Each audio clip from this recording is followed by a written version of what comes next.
Matthew chapter 18. At that time the disciples came to Jesus and asked, "Who then is the greatest in the kingdom of heaven?" Then he called a little child to him and placed him among them, and he said, "Truly I tell you, unless you change and become like little children, you will never enter the kingdom of heaven. Therefore, whoever takes the lowly position of this child is the greatest in the kingdom of heaven, and whoever welcomes one such child in my name welcomes me.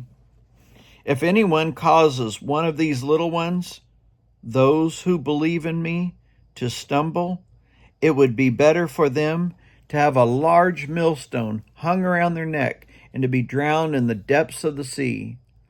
Woe to the world because of such things that cause people to stumble. Such things must come, but woe to the person through whom they come. If your hand or your foot causes you to stumble, cut it off and throw it away. It is better for you to enter life maimed or crippled than to have 2 hands or 2 feet and be thrown into eternal fire. And if your eye causes you to stumble, gouge it out and throw it away. It is better for you to enter life with 1 eye than to have 2 eyes and be thrown into the fire of hell. See that you do not despise one of these little ones, for I tell you that their angels in heaven always see the face of my Father in heaven. What do you think? If a man owns 100 sheep and one of them wanders away, will he not leave the 99 on the hills and go look for the one that wandered off? And if he finds it, truly I tell you, he is happier about that one sheep than about the 99 that did not wander off.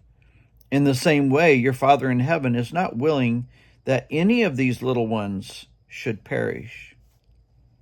If your brother or sister sins, go and point out their fault just between the 2 of you. If they listen to you, you have won them over. But if they will not listen, take 1 or 2 others along, so that every matter may be established by the testimony of 2 or 3 witnesses. If they still refuse to listen, tell it to the church.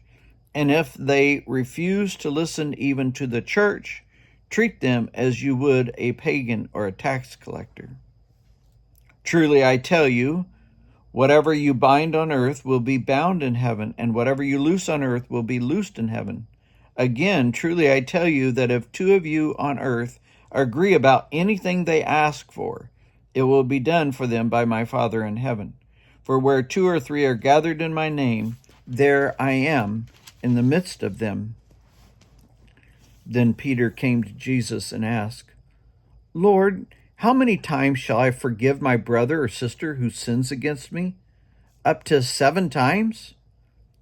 Jesus answered, "I tell you, not 7 times, but 77 times.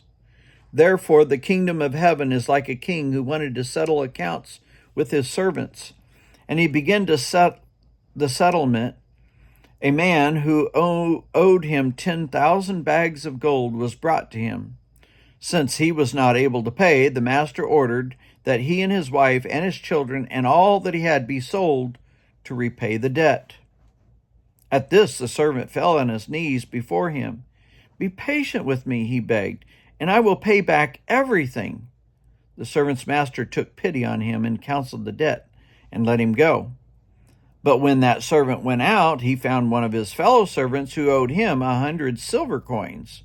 He grabbed him and began to choke him. 'Pay back what you owe me,' he demanded. His fellow servant fell to his knees and begged him, 'Be patient with me, and I will pay it back.' But he refused. Instead, he went off and had the man thrown into prison until he could pay the debt. When the other servants saw what had happened, they were outraged and went and told their master everything that had happened. Then the master called the servant in. 'You wicked servant,' he said, 'I canceled all the debt that was yours because you begged me to. Shouldn't you have had mercy on your fellow servant just as I had on you?' In anger, his master handed him over to the jailers to be tortured until he should pay back all he owed. This is how my heavenly Father will treat each of you unless you forgive your brother or sister from your heart.